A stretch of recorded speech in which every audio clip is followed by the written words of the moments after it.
کسی زمانے میں سیارہ ڈائجسٹ کے اندر تقسیم ہند کی قبر کی کہانی چھپی تھی کہ قبر کھودتے کھودتے ساتھ والی قبر کھل گئی، تو لوگوں نے دیکھا کہ کفن بھی میلا نہیں ہوا۔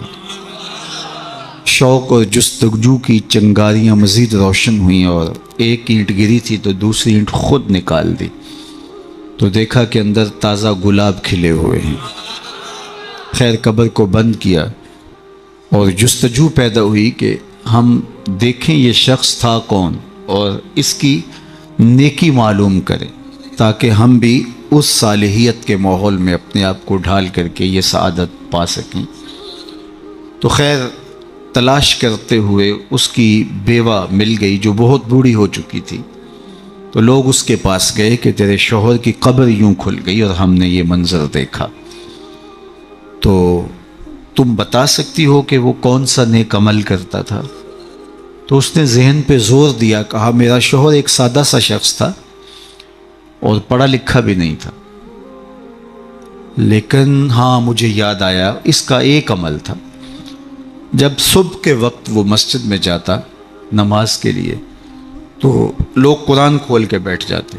ایک زمانہ تھا لوگ فجر کے بعد قرآن مجید کی تلاوت کیا کرتے تھے، اور گھروں میں بھی صبح کے وقت قرآن ضرور کھلتا تھا۔ اللہ وہ دور دوبارہ پلٹ کے لے آئے ہمارے لیے، اور نوجوانان امت قرآن کا چہرہ دیکھیں فیس بک کی بجائے۔ تو وہ ایک زمانہ تھا، تو جب سارے لوگ قرآن کھول کے بیٹھ جاتے تو اسے بڑی تکلیف ہوتی کہ کاش میں بھی قرآن پڑھا ہوتا، تو یہ بوجھل قدموں سے گھر پلٹتا اور طاق پہ رکھے ہوئے قرآن مجید کے نسخے کو اتارتا، کھولتا، چومتا، پڑھنا تو آتا نہیں تھا، تو ایک ایک سطر پہ انگلی پھیرتا اور کہتا مالک مجھے پتہ نہیں کیا لکھا ہے، جو لکھا ہے حق لکھا ہے۔ پھر دوسری سطر پہ انگلی رکھتا اور کہتا مالک یہ بھی سچ لکھا ہے۔ پھر تیسری سطر پہ انگلی لے آتا، کہتا مالک یہ بھی سچ لکھا ہے۔ تو اس طرح انگلی پھیرتا چلا جاتا اور یہ کہتا چلا جاتا مالک یہ بھی سچ ہے، یہ بھی سچ ہے، یہ بھی سچ ہے، یہ بھی سچ ہے۔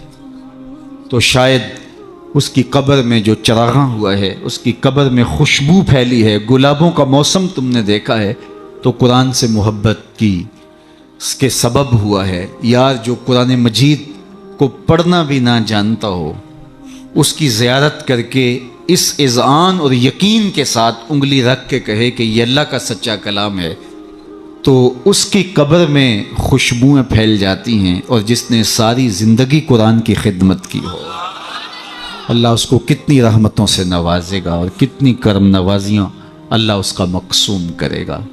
ابھی حضرت کی عمر کے حوالے سے بات ہو رہی تھی، تو مجھے امام ابو نعیم الاصفہانی سے ایک روایت جو انہوں نے حلیہ میں بیان کی کہ جو شخص 70 سال کی عمر میں انتقال کرتا ہے اللہ اس کے بڑھاپے کا حیا کرتے بغیر حساب کے جنت عطا کرتا ہے، اور جو 80 سال کی عمر میں انتقال کرتا ہے اللہ اسے حق شفاعت بھی عطا کرتا ہے، اپنے خاندان کے کتنے لوگوں کی سفارش کر کے انہیں جنت میں لے جائے گا۔ اس لیے ہمارے دین میں بوڑھوں کی عمر کی کثرت کی وجہ سے تکریم کرنے کی تلقین کی گئی ہے، اور ہمارے صوفیہ فرماتے ہیں کہ بڑے کی تعظیم اس لیے کرو کہ اس کی نیکیاں زیادہ ہیں، اور چھوٹے کو اس نظر سے دیکھو کہ اس کے گناہ کم ہیں۔ جب ہم یہ دیکھنا شروع کر دیں گے اور اس طرح سے سوچنا شروع کر دیں گے تو پھر ہمیں کسی شخص میں پاپ اور عیب دکھائی نہیں دیں گے۔ ہمارا مطمع نظر، ہمارا انداز نگاہ یہ ہے کہ ہم دوسروں کی طرف عیب کی نسبت کرتے ہیں اور سمجھتے ہیں کہ ہم دودھ کے دھلے ہوئے ہیں، جبکہ کسی کی طرف انگلی اٹھانے سے قبل یہ سوچنا چاہیے کہ باقی ساری انگلیاں اپنی طرف اٹھ رہی ہیں۔ تو اپنے آپ کو ستھرا بتانے کی بجائے لوگوں کو اس نظر سے دیکھو کہ وہ پاک ہیں، اور اللہ تعالیٰ نے بالخصوص جو میں نے عرض کیا یہ بات ضمناً آ گئی کہ بڑھاپے کا حیا کیا ہے۔ حضرت بایزید بسطامی کی 72 سال کی عمر میں ان کا وصال ہوا، تو جب قبر میں گئے تو بعد میں کسی کو خواب میں ملے تو اس نے کہا کہ سناؤ کیا ماجرا ہوا؟ کہا میرے مالک نے مجھے جب حاضر ہوا تو کہا اے بوڑھے بتا میرے پاس کیا لے کر آیا ہے؟ تو میں نے کہا مالک بادشاہوں کی چوکھٹ پہ جب فقیر آئیں تو شہنشاہ یہ تو نہیں پوچھا کرتے کیا لے کر آئے ہو، فقیروں کو تو یہی پوچھا جاتا ہے کیا لینے آئے ہو، میں تیری رحمت کا سوالی بن کے آیا ہوں۔ اللہ نے بغیر حساب کے میری مغفرت فرما، میری بخشش فرما دی۔ اور جنہوں نے اپنی زندگیاں راہ دین پہ گزاری ہوں، حضرت سیدنا عمر رضی اللہ تعالیٰ عنہ فرماتے ہیں کہ آقا کریم علیہ السلام نے ارشاد فرمایا کہ جس شخص کے مرنے کے بعد 4 لوگوں نے اس کی اچھائی کی گواہی دے دی وہ جنتی ہے۔ 4 لوگوں نے کہا یہ بہت اچھا شخص تھا۔ تو حضرت عمر کہتے ہیں میں نے عرض کی یا رسول اللہ صلی اللہ علیہ وسلم اگر کسی کے پاس 4 گواہ نہ ہوں 3 گواہ ہوں تو آقا کریم نے فرمایا وہ بھی جنتی ہے۔ حضرت عمر فرماتے ہیں کہ میں نے عرض کی یا رسول اللہ صلی اللہ علیہ وسلم اگر کسی کے پاس 3 گواہ بھی نہ ہو 2 گواہ ہوں تو آقا کریم نے اس کے لیے بھی یہی بشارت دی۔ حضرت عمر فرمایا کرتے تھے ایک کے بارے میں نے پوچھا نہیں حضور نے بتایا نہیں، تو جس کو 2 گواہ بھی مل گئے اچھائی کے کہ وہ صالح تھا وہ نیک تھا تو اس کے لیے جنت کے در کشادہ ہیں، اور جس کی نیکی کی، جس کے تقوی کی، جس کی خدمت قرآن کی زمانہ گواہی دے تو بتاؤ اللہ کتنی ناز برداریاں کرے گا۔ جانا تو سب نہیں ہے، یہاں کسی نے بیٹھ نہیں رہنا، 100 سال بھی جئیں گے تو یہاں سے رخصت ہونا پڑے گا۔ کج کلاہوں نے بھی شہنشاہوں نے بھی یہاں سے رخصت ہونا ہے، جن کا طوطی بولتا ہے، جن کے نقارے بجتے ہیں وہ بھی یہاں نہیں بیٹھ رہیں گے۔ موت ہے ہنگامہ آرا کلزم خاموش میں، ڈوب جاتے ہیں سفینے موج کی آغوش میں۔ یہاں بڑے بڑے پہلوان، بڑے بڑے کج کلا اور شہنشاہ باقی نہ رہے۔ کسی نے دیکھا مقدونیہ میں ایک بوڑھی عورت ایک قبر پہ بیٹھی ہے، تو کہا کہ یہاں کیا کر رہی ہو؟ کہا یہاں میرا بیٹا سکندر دفن ہے۔ اس نے کہا کہ بڑھیا یہاں کئی سکندر آئے اور چلے گئے، تو یہ دنیا یہاں کسی نے نہیں بیٹھ رہنا، سب نے چلے جانا ہے، لیکن جانے کے انداز بھی نرالے ہوتے ہیں۔ ایک وہ ہوتے ہیں کہ جب جاتے ہیں تو لوگ کہتے ہیں خس کم جہاں پاک جان چھوٹی، اور بہت بات لوگ کریں گے اور مروتاً کچھ کہیں گے بھی، تو بعض کہتے ہیں جی ساڑھے نال تے چنگائی سی، مطلب کیا ہے کہ وہ اچھا آدمی نہیں تھا، سر میرے ساتھ اس نے زیادتی نہیں کی، ہمارے ساتھ تو اچھا ہی تھا۔ تو وہ کیسا شخص ہے کہ جس کے بارے میں اچھائی کے لفظ بولنے کے لیے بھی لفظوں کو تراشنا پڑے کہ لوگ کہیں کہ یہ غلط بیانی کر رہا ہے، اور وہ کتنا خوش نصیب ہے کہ جس کی تعریف کرتے ہوئے بے جھجک لفظ بولنے سے جو ہے وہ انسان شرمندگی محسوس نہ کرے کہ اس کی زندگی اس طہارت میں، اس پاکیزگی میں، اس عفت میں بسر ہوئی کہ اس نے ساری زندگی راہ خدا میں زندگی گزار دی۔ تو جاتے سبھی ہیں لیکن کسی کا جانا سرخروئی کا جانا ہوتا ہے۔ موت کسی کے لیے بھیانک خواب ہوتا ہے اور کسی کے لیے یہ خوشگوار اور خوبصورت انداز ہوتا ہے، وصل حبیب کا ذریعہ ہوتا ہے۔ حضرت بلال حبشی رضی اللہ تعالی عنہ کا جب وقت آخر آتا ہے تو آپ کی زوجہ آپ کے سرہانے بیٹھی تھی، جو ہی سانس ٹوٹنے لگی تو اس نے کہا واہ حسرتا ہو، ہائے افسوس میرا شوہر مجھ سے جدا ہو رہا ہے۔ تو حضرت بلال حبشی نے پلٹ کے دیکھا اور اپنی زوجہ سے کہا یہ تم کیا بول رہی ہو؟ کہا ہاں آپ مجھ سے جدا ہو رہے ہیں۔ فرمایا یہ حسرت برے لمحے نہیں ہے، یہ دکھ کی کہانی نہیں ہے، بلکہ میں تو اپنے آقا محمد عربی سے ملنے جا رہا ہوں۔ تو یہ وصل محبوب کا ذریعہ ہے۔ حضرت یعقوب علیہ السلام، حضرت ابراہیم علیہ السلام کے پاس جب ملک الموت آئے اللہ کی طرف سے پیغام لے کر کے، تو انہوں نے کہا کہ میں قبض روح کے لیے آیا ہوں۔ حضرت خلیل نے کہا کہ عجیب بات ہے، میرا رب مجھے اپنا خلیل بھی کہتا ہے، خلیل کہتے ہیں گوڑے یار کو، تو میرا رب مجھے اپنا خلیل بھی قرار دیتا ہے، اور کیا کوئی یار بھی یار کی موت چاہتا ہے؟ اور تمہیں قبض روح کے لیے بھیجا؟ کہا میں تو حکم کا پابند ہوں، عبد معمور ہوں، بارگاہ ہزدی میں دوبارہ حاضر ہوئے، تیرے بندے کے پاس حاضر ہوا تھا، اور یہ میسج ہے تیرے بندے کا تیرے نام کہ کیا کوئی یار بھی یار کی موت چاہتا ہے؟ تو کہا اے اسرائیل پھر جا میرے خلیل کو میرا سلام دے اور کہے کبھی ایسا بھی ہوا ہے یار یار کو بلائے اور وہ ملنے بھی نہ آئے؟ تو روح بے چین ہو گئی، کہا دیر نہ کر جلدی قبض کر لے۔ تو یہ تو اس لمحے کے انتظار میں ہوتے ہیں، موت میں فرق ہوتا ہے. رومی نے بڑی خوبصورت مثال سے دونوں اموات کا ذکر کیا ہے. اس شخص کی کہانی جو اس دنیا میں عیش و عشرت کر کے آخرت کو بھول جاتا ہے، اور اس شخص کی کہانی جس کا مطمع نظر آخرت ہوتی ہے اور وہ اس دنیا کو آخرت کے لیے گزارتا ہے، چونکہ یہ آخرت کی کھیتی ہے. یہ بوائی کا موسم ہے، آخرت کٹائی کا موسم ہے. بوائی کے موسم میں جو کسان مٹی سے مٹی ہو جاتا ہے، سحری کے وقت اٹھتا ہے، کھیتوں میں ہل جوتتا ہے، جڑی بوٹیاں تلف کرتا ہے، بیج ڈالتا ہے، سہاگا دیتا ہے، پانی ڈالتا ہے، تو کٹائی کے موسم میں فصل بھی وہی اٹھاتا ہے. اور جو بوائی کے موسم میں کلف لگے لباس پہن کے گھومتا ہے، آوارگی کرتا ہے، سحری کے وقت اٹھ نہیں پاتا، کھیتوں کو جاتا نہیں، جڑی بوٹیاں تلف نہیں کرتا، تو کٹائی کے موسم کے اندر اس کے ہاتھ کچھ نہیں آتا. یہ مزرع الاخرہ ہے، یہ بوائی کا موسم ہے، آخرت کٹائی کا موسم ہے.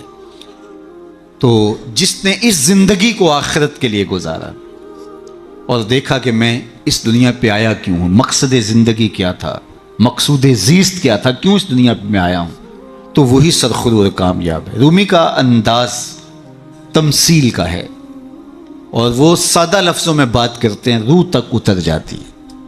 اور یہ ان کو اللہ نے ملکہ عطا کیا ہے. اور یہی کمال ہوتا ہے. یہ نہیں ہے کہ 3 گھنٹے کی تقریر ہو اور نتیجہ کچھ بھی نہ نکلے.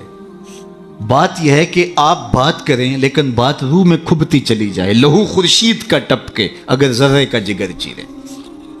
تو حضرت رومی کو یہ فن آتا ہے. وہ سوز و ساز کی کائنات کا بادشاہ، اور وہ تمثیل سے بہت ادق اور دقیق مسائل سمجھانے کا فن جاننے والا اس بہت بڑی حقیقت کو ایک مثال سے سمجھاتے ہیں. کہتے ہیں دیار مصر میں کوئی علاقہ تھا اور جہاں کا سیاسی نظم یہ تھا کہ وہ سال کی آخری تاریخ کو اپنے بادشاہ کو کسی جنگل میں پھینک دیتے اور پہلی تاریخ کو ساحل پہ آ جاتے. سب سے پہلے ان کے ساحل پہ جو شخص آتا اس کو اپنا بادشاہ مان لیتے. کہیں جمہوری طریقہ ہوتا ہے، کہیں صدارتی نظم ہوتا ہے، ان کا نظام یہ تھا، رکھا تھا. اور جو بھی تخت نشین ہوتا وہ بھول جاتا کہ میرے ساتھ کیا ہونے والا ہے. اس کو پہلے دن بتا دیتے کہ 1 سال کے لیے تو تخت نشین رہے گا اور اس کے بعد تجھے اس جنگل میں پھینک آئیں گے جو جزیرے کے دوسری سمت ہے، اور اس میں موذی جانوروں کا رین بسیرا ہے اور تھوہر اور کانٹے دار درخت ہیں. لیکن وہ بھول جاتا وہ تخت کی لذتیں اور اس کا سرور اور اس کا نشہ ہی ایسا ہوتا، اسے یاد ہی نہ رہتا کہ سال کے بعد میرے ساتھ کیا ہونے والا ہے. اور جو ہی سال کی آخری تاریخ ہوتی زنجیروں میں جکڑ کے ادھر پھینکتے پھر روتا ہے مجھے تم کہاں لے جا رہے ہو. ایک مرتبہ وہ اپنا پرانا بادشاہ پھینک کر کے نیا بادشاہ لینے ساحل پہ آئے تو جو شخص سب سے پہلے ساحل پہ اترا وہ تاجر شخص تھا. اس کے گلے میں پھولوں کے ہار ڈالے، گارڈ آف آنر پیش کیا. اس نے کہا یہ کیا ہے میرے لیے؟ کہا کہ یہ ہمارا دستور ہے، ہم سال کی پہلی تاریخ کو یہاں سے حکمران لیتے ہیں اور آخری تاریخ کو دوسری جانب پھینک آتے ہیں. اس نے کہا اتنا بھیانک انجام ہے تو میں تمہارا بادشاہ بننے کے لیے تیار نہیں. اس نے کہا تو چاہے نہ چاہے باندھ کے بھی تخت پہ بٹھانا پڑا، یہ ہمارا ضابطہ ہے. عجیب کہانی. اس نے کہا میں تو تاجرانہ غرض سے آیا ہوں، میں تو کوئی امور سلطنت اور سیاست سے آگاہ ہی نہیں ہوں.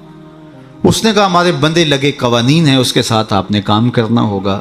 اور اس نے کہا ہر صورت میں جو ہے وہ تجھے یہ کرنا پڑے گا. پھنس گیا. اس نے کہا اچھا مجھے یہ بتاؤ کہ سال بھر میری بات تو مانو گے؟ انہوں نے کہا ہاں آپ حکمران ہیں لیکن آپ قوانین میں تحریف نہیں کر سکتے، ترمیم نہیں کر سکتے، تبدیلی نہیں کر سکتے. البتہ آپ کے انتظامی امور ماننے کے لیے ہم پابند ہیں. اس نے کہا ٹھیک ہے کوئی بات نہیں. تخت پہ بیٹھ گیا. رومی لکھتے ہیں کہ جو بھی تخت پہ بیٹھتا اور بغیر کسی محنت کے، بغیر کمپین چلائے، بغیر الیکشن لڑے تو وہ تو پھر بھول جاتا خوشی سے اور عیش و عشرت کرتا. لیکن یہ پہلا شخص تھا جب تخت نشین ہوا تو اس نے کہا بلدیہ کے ملازمین بلائے جائیں. بلائے گئے. کہا جاؤ اس جنگل میں جہاں بادشاہوں کو پھینک کے آتے ہو وہاں کے کانٹے اور جھاڑیاں کاٹو.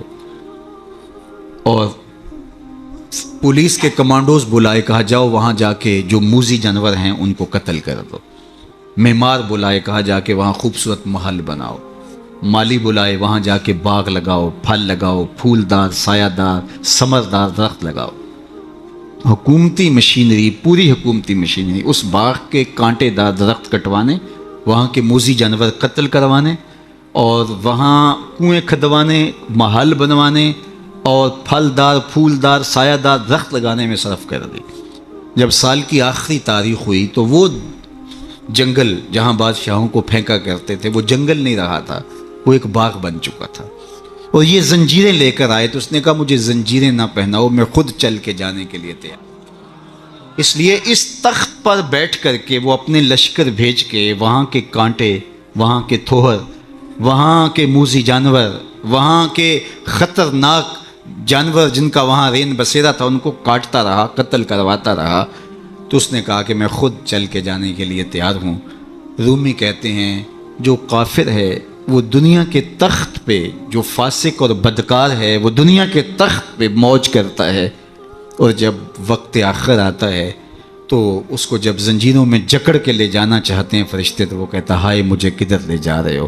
اور بندہ مومن، بندہ صالح اس دنیا کے تخت پہ آرام سے نہیں بیٹھتا، یہاں بیٹھ کے اپنے اعمال کے لشکر بھیج بھیج کے قبر کے کیڑے مکوڑے ختم کرواتا رہتا ہے، وہاں باغ لگواتا رہتا ہے، اور پھر جب وہ اس دنیا سے رخصت ہوتا ہے تو وہ کیڑے مکوڑوں کا گھر نہیں رہتا بلکہ روضۃ من ریاض الجنہ بن چکی ہوتی۔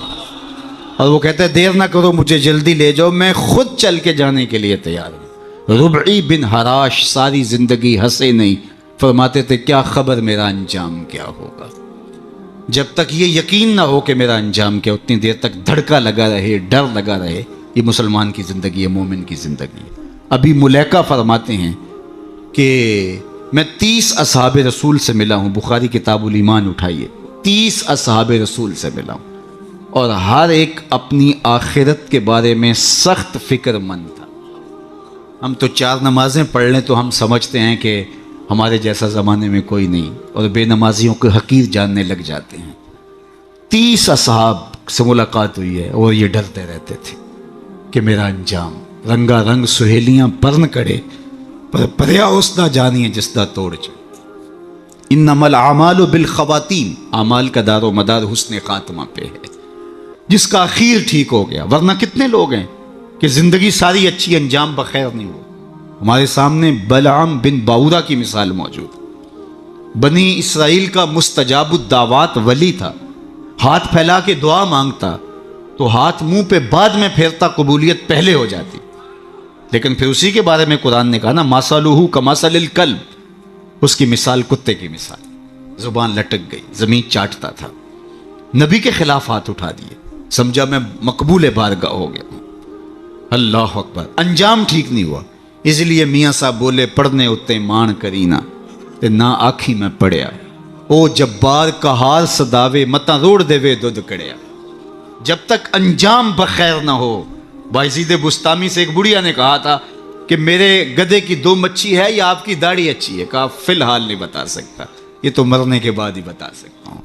تو جب تک انجام بخیر نہ ہو اللہ سے دعا مانگے کہ اللہ خاتمہ ایمان پہ کرے، ساری زندگی دین کی راہوں کے مسافر رہیں، اور جب سانس ٹوٹ رہی ہو محمد عربی کا کلمہ زبان پہ جاری، آخری قول کلمہ طیبہ کا ہو ہمارے لبوں کے اوپر۔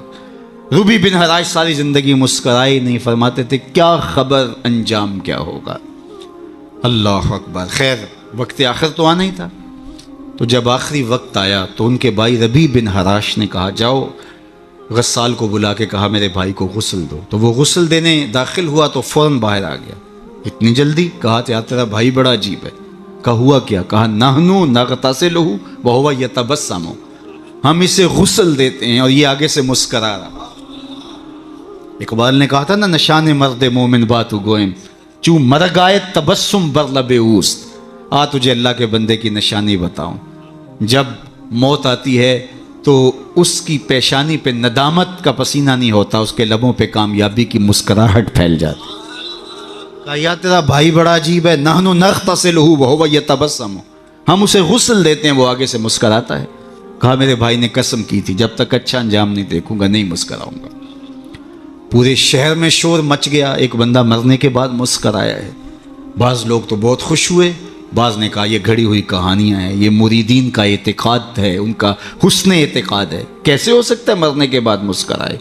ایک بہت بڑا ہجوم جمع ہو گیا حضرت کی زیارت کے لیے، بعض لوگ تیکھے سوال لیے، بعض محض تماشائی، بعض سیدھا سیدھا انکار کر رہے ہیں، پورا بصرہ امڈ آیا۔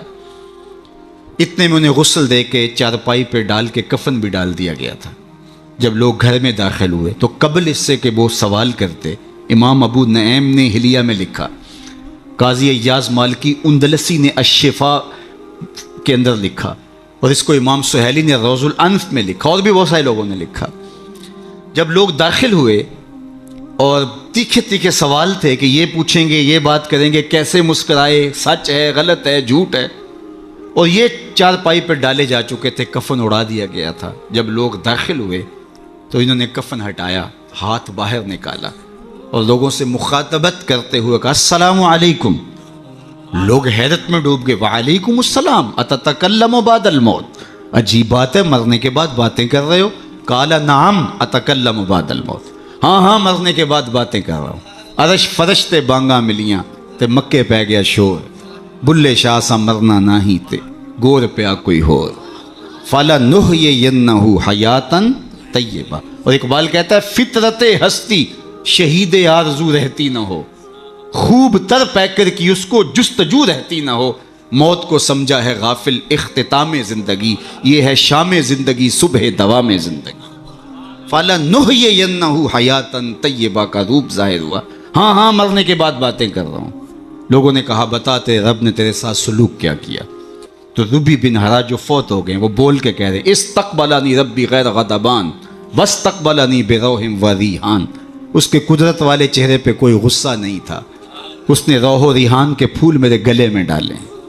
لوگوں نے باتیں پوچھنا شروع کر دیں، شکر ہے کوئی مرنے والا بول پڑا، کوئی ادھر کی بات کر رہا ہے، ادھر کی بات پوچھ رہا ہے۔ جب سلسلہ کلام طول پکڑنے لگا تو ربی بن ہراش لکھتے ہیں، ربی بن ہراش کہتے ہیں کہ اجلوا بی ولا تؤخروا بی لان ابا القاسم ينتظر علی الصلاۃ، دیر نہ کرو مجھے جلدی قبرستان میں لے جاؤ، تم مجھے باتوں میں لگا رہے ہو، امام الانبیاء میرے جنازے کا انتظار کر رہے۔ اگر اپنی زندگی اس کی رضا کے مطابق گزارے گا تو تمہارا وہاں انتظار ہوگا۔ مرنے کا فرق ہے، ہر کوئی مرتا ہے، لیکن یہ مرنا جو یاد الہی میں اپنے آپ کو ڈبو دے، اور مرنے سے قبل جو مر جائے، موتو قبل ان تموتو، صوفیہ تو یہی کہتے ہیں نا کہ مرنے سے قبل مر جاؤ، تو جب مرنے سے ہی قبل مر جائے تو الجبرے کا قاعدہ ہے نا کہ نفی جب نفی سے ضرب کھاتی ہے تو جمع کی صورت میں جواب آتا ہے۔ تو جو پہلے ہی مرا ہوا تھا، اپنے آپ کو، اپنے نفس کو اس نے مار دیا، اپنی خواہشات کو ترک کر دیا، تو وہ موتو قبل ان تموتو کے زمرے میں تھا، تو پھر موت کو موت آئی تو نفی سے ٹکرائی تو حیات بن گئی، تو یہ حیات طیبہ کی صورت بن کے سامنے آئی اور ابھری۔ اس لیے اللہ والے قبروں میں جا کر بھی جو ہے وہ ایک حیات طیبہ اور ایک زندگی، پاکیزہ زندگی کا نور پاتے ہیں، اور اللہ تعالیٰ ان کے ذریعے سے لوگوں کی فیض رسانی کا سامان کرتا ہے، ورنہ دنیا کے اوپر آئے، آ کے چلے گئے، آج ان کا نام و نشان بھی نہیں ہے۔ جن کے طوطی بولتے تھے، نقارے بجتے تھے، آل ساسان 3150 سال ایران پہ حکومت کرتے رہے، آج آل ساسان کا دنیا نام بھی نہیں جانتی۔ مشتاق نے کہا تھا مٹ گیا مشتاق دل سے رنگے یاد رفتگاں، پھول مہنگے ہو گئے قبریں پرانی ہو گئی۔ قبروں کے نشان بھی یاد نہیں ہوتے۔ پوتے کو لے کر کے دادا جاتا ہے، تمہارے پردادا کی یہاں کر کے کہیں قبر ہوتی تھی، اور قبر بارش کے آثار مٹا چکے ہوتے ہیں، وہ ڈھونڈتا پھرتا ہے قبر کہاں تھی، نشان بھی باقی نہیں رہتے۔ لیکن جنہوں نے اپنی زندگیاں اللہ کے نام پہ گزاری ہوتی ہیں، دیکھیے ہزار سال بیت گئے، آج بھی ان کی قبر پہ چراغاں ہو رہا ہے۔ کیسی رونقیں اور کیسی تازگیاں اور کیسی فرحتیں۔ آپ لاہور جاتے ہیں نا تو راوی کے اس پار جہانگیر کا مقبرہ ہے، وہاں دن کو جائیں یا شام کو آپ کو حسرتیں برستی دکھائی دیں۔ اب ایک پارک بن گیا جس کے دم سے تھوڑی سی رونق ہے، لیکن احاطہ مزار پہ اگر آپ جائیں تو وہاں آپ کو قرآن پڑھنے والے لوگ موجود نہیں ملیں گے، تاش کھیلنے والی ٹولیاں بیٹھی نظر آئیں گی، وہاں آپ کو تازہ گلاب نہیں ملیں گے، وہاں آپ کو جانوروں کی بینٹیں پڑی ہوئی نظر آئیں گی۔ وہ مطلق العنان حکمران بر صغیر پاک و ہند کا آج حسرت نے برس. بالکل اس کے ساتھ ملکہ نور جہاں کا مقبرہ ہے. جب بادشاہ تخت پہ بیٹھتا تھا تو ملکہ پیچھے بیٹھتی تھی، اور بادشاہ کا فیصلہ اسے کوئی پسند نہیں ہوتا تو پیچھے سے کمر ٹھونکتی، بادشاہ فیصلہ تبدیل کر دیتا. جس کے اشارہ ابرو پر ہندوستان کی تقدیر کے فیصلے لکھے تھے، نیچے اندھیرے میں اس کی بھی قبر ہے. اور ان کی اپنی بیٹی زیب النساء کا شعر لوح مزار پہ کندہ ہے: بر مزار ماں غریباں نہ چراغ نہ گلے، نہ پرے پروانہ سوزت نہ صدائے بلبلے. ہم غریبوں کی قبر پہ نہ کوئی چراغ جلانے آئے گا، نہ کوئی پھول ڈالنے. آج غریب بنے ہیں. جو بر صغیر کی پوری راجدھانی کے مالک تھے آج غریب بنے. بر مزار ماں غریباں، یہ شہزادی کا شعر ہے. بر مزار ماں غریباں نہ چراغ نہ گلے، نہ پرے پروانہ سوزت نہ صدائے بلبلے. نہ بلبل گیت گانے آتا ہے اور نہ پروانہ پر جلانے آتا ہے. یہ میں بادشاہوں کی کہانی سنا رہا ہوں. یہ راوی کے اس پار کی کہانی ہے. اب راوی کا پل پار کر جائیں. ایک لوح مزار ادھر بھی ہے.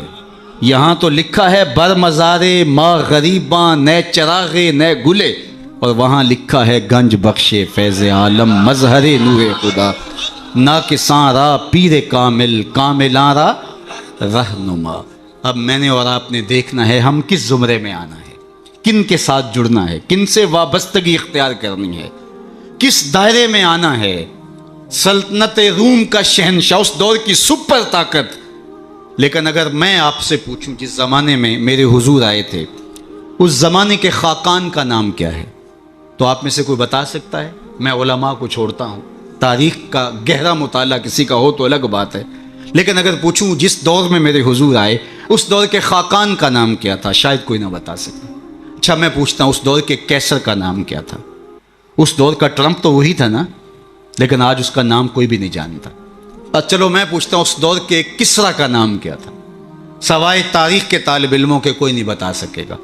چلو میں یہ پوچھتا ہوں، اور اس مجلس میں موجود سب سے کم عمر بچے سے پوچھتا ہوں کہ جس زمانے میں میرے حضور آئے میرے حضور کے مؤذن کا نام کیا ہے؟ تو وہ سر اٹھا کے بلال حبشی کا نام لے گا. یار اس دور کی سپر طاقت کے مطلق العنان حکمران کا نام تو زمانے کو یاد نہیں ہے. کیسر کا نام، کسرا کا نام، خاقان کا نام زمانے کو یاد نہیں ہے، لیکن بلال حبشی کا نام آج بھی سینوں پہ لکھا ہے. تو اقبال تڑپ کے بولا، اقبال یہ کس کے عشق کا فیض عام ہے؟ رومی فنا ہوا حبشی کو دوا. شہنشاہ روم کا نام بھی زمانے کو یاد نہیں، رومی فنا ہوا حبشی کو دوام ہے. تو دوام محمد عربی کے قدموں میں ہے. سارا نور اسی چوکھٹ پہ ہے، سارے اجالے اور ساری روشنیاں حضور علیہ السلام کے قدموں سے پھوٹتی ہیں. تو جب سارا نور ملتا ہی یہاں سے ہے، سارے اجالے اسی دہلیز سے خیرات کی صورت میں میسر آتے ہیں، تو وہ اپنی ساری زندگی حضور کے نام پہ لگا. اقبال کے سارے کلام کا رس نچوڑیں تو جو خلاصہ نکلتا ہے وہ یہ ہے: بمصطفیٰ برساں خیش را کے دی ہماؤست، اگر بہو نہ رسیدی تمام بولا بیز. اگر اپنے آپ کو کھینچ کے تو حضور کے قدموں تک لے گیا تو زندگی کا سارا جمال تجھے نصیب ہے. اور اگر تو حضور کے قدموں تک نہیں پہنچ سکا تو کلمہ پڑھ کے بھی ابو لہب کا ابو لہب ہی رہے گا. آئیے میں اور آپ اپنے آپ کو کھینچ کے حضور کی چوکھٹ پہ لے آئیں، حضور کی دہلیز پہ لے آئیں. ہمارے یہ سادات، یہ علماء، یہ پیران عظام، یہ بزرگان دین اسی پیغام کو لے کر کے میدان عمل میں موجود ہیں. اپنی زندگیاں انہوں نے اسی لیے وقف کی ہیں کہ لوگوں کو حضور سے جوڑا جائے، حضور سے وابستگی، آقا کریم سے دل بستگی، حضور سے تعلق خاطر قلبی ربط پیدا ہو جائے. اور یہ جتنا مضبوط ہوگا زندگی اس قدر ہی جمال پرور ہوتی چلی جائے گی. اللہ جل شانہ اپنی خاص عنایات کا حظ وافر اس آستان نور پہ شامل فرمائے، اور ہمارے قبلہ شاہ صاحب زیدہ مجدہو کو، ان کے برادران کو، ان کے خاندان کے جملہ افراد کو والد گرامی کے سائے کے اٹھ جانے سے جو کمی پیدا ہوئی، واقعہ ہوئی، اللہ اس پر انہیں توفیق صبر دے. ویسے تو والدین کی روحانیت ہمیشہ اولاد کے سر پہ رہتی ہے، اور ان کی برکتیں ہمیشہ اولاد کو نصیب ہوتی ہیں. اور اولاد اگر صالح ہو تو ماں باپ کو ان کی برکتیں جو ہے وہ نصیب ہوتی ہیں. جو 3 چیزیں چھوڑ کر جاتا ہے کوئی شخص، جو خاص طور پہ ایک حدیث میں آئی، اس میں وَوَلَدٌ صَالِحٌ يَدْعُو لَهُ، وہ اولاد ہے جو ماں باپ کے لیے دعائیں کرتی ہے. تو مجھے بتاؤ وہ والد کتنا خوش نصیب ہے جو اس مسجد کے قرب میں لیٹا ہوا ہے، کہ جن کی اولاد اور ان کے ماننے والے ان کے لیے دعاؤں کے سلسلے کو کبھی رکنے نہیں دیتے، اور کس قدر ان کے لیے محبتوں کی خوشبو اور پیار کی مہک ہے جو پھیلتی رہے گی، اور ان کی قبر میں ان کے اپنے جو ہے وہ لے جائے ہوئے اعمال اور قرآن کی محبت اور حضور سے نسبی نسبت وہ ان کے لیے کافی ہے۔ لیکن یہ اولاد کی طرف سے تحفہ روزانہ پھولوں کی شکل میں، گجروں کی صورت میں اور دعاؤں کی شکل میں جو ان کو پہنچتا رہے گا، تو وہ کتنے آسودہ ہوں گے، کتنے خوش ہوں گے، اور برزخ کے جہان کے اندر جو ہے وہ اپنے دوسرے لوگوں کو کس طرح فخر سے کہہ رہے ہوں گے کہ یہ آج تحفہ میری اولاد نے مجھے بھیجا، یہ صبح کو بھی بھیجا تھا، دوپہر کو بھی بھیجا ہے، شام کو بھی بھیجیں گے، اور وہ وہاں بانٹتے رہیں گے اور نور و نکھت پھیلاتے رہیں گے۔ اس طرح اپنی اولادوں کو نیکی کی اور صالحیت کی راہوں پہ لگاؤ کہ مرنے کے بعد تمہاری قبر میں بھی چراغ ہوں، ورنہ ایسا نہ ہو کہ تمہاری اولاد تمہارا جنازہ بھی نہ پڑھ سکے۔ میں کتنے لوگوں کو جانتا ہوں جن کی اولاد نے اپنے ماں باپ کا جنازہ نہیں پڑھا۔ آپ کہیں گے یہ بہت بد قسمتی ہے، ہم نے تو نہیں سنا۔